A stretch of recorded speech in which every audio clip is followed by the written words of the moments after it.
Ever thought of vlogging with your DSLR or mirrorless, but your screen simply does not flip up?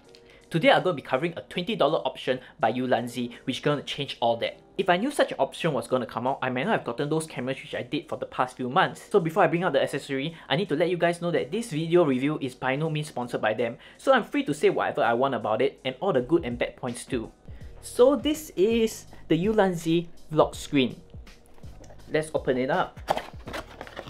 So what you get in the box is this interesting leather pouch, which the screen is inside, and two brand stickers. For $20 accessory, I think it's quite good that they provide stickers. Either ways, let's see. So this is the vlogging screen. As you can see, it's basically a mirror that is located inside that's going to bounce off image from your screen. Now let's attach and see how it works. So what I have here is the A72. Now, as you guys know, the A72 have a tilting screen, but it doesn't have a flip screen. Let's attach it at the top.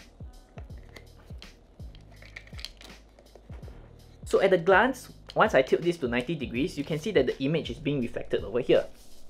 Now, one downside to this is that you can see that there's this huge bulge of black thing covering the screen. It's actually the eyepiece that's located here. So before you start filming, you will want to remove the eyepiece.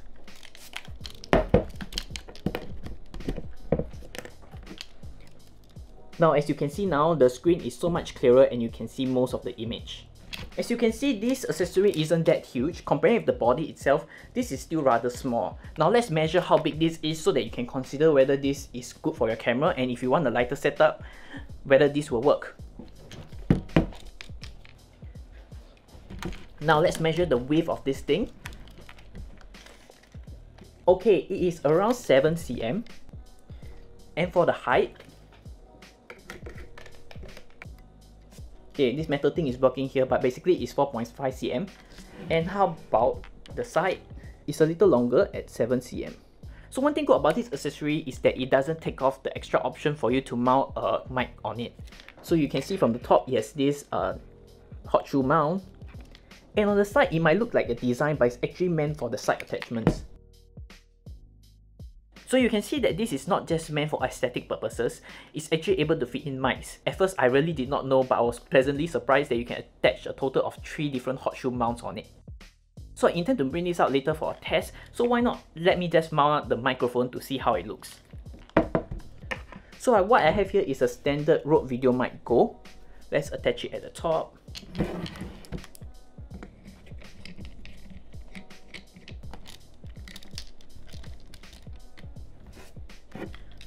So there you go. It is rather tall after adding it on the top.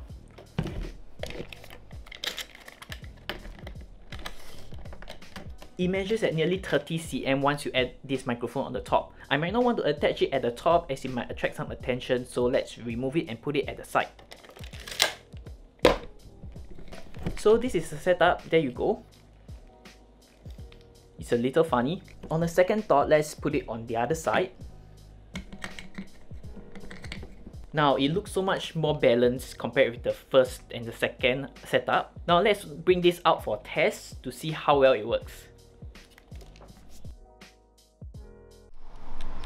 So guys, here we are outside, and as you can see, I'm wearing the mask. Okay, we are not allowed outside. If not, you'll be fined $300 for not wearing one. Either ways, you can see that there are a lot of places which is cordoned off by the tape over here. So as you can see, it's not just one area that's been cordoned off. Nearly all recreational areas have been restricted. The fitness corner, the kids playground, even the seats under the void decks. Either ways, let's get back to the flip screen review. But overall, this is the setup of my camera.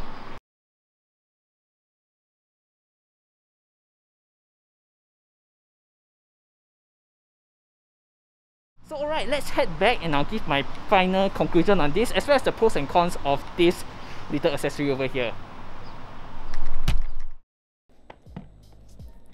So now that was me going out and testing out this vlogging accessory. So basically, this thing itself is actually quite a huge setup compared with the A6400. Now let's put my A6400 and this without the microphone side by side so that you know the comparison.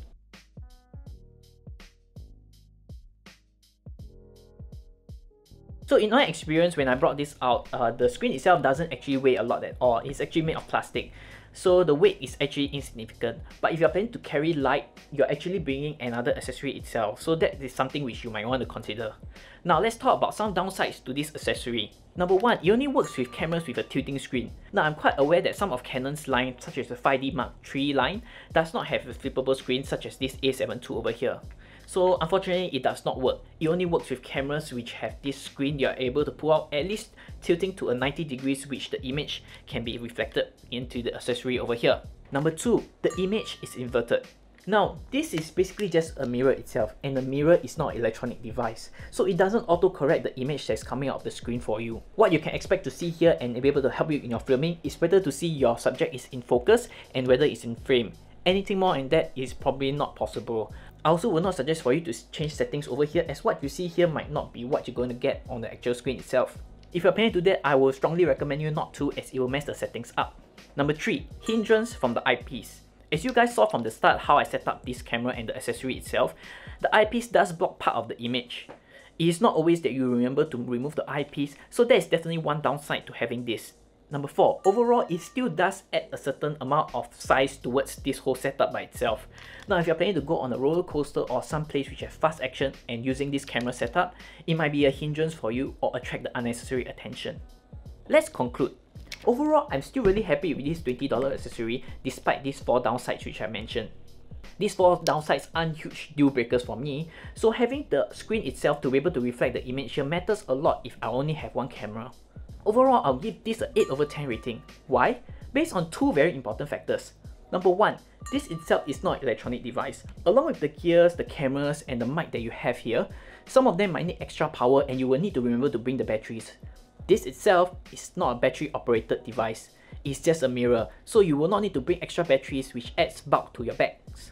Second, this is not heavy at all. This is basically just a plastic box itself which has a mirror inside to be able to reflect the image. So it is not something which is really heavy that's going to make your bag a lot heavier.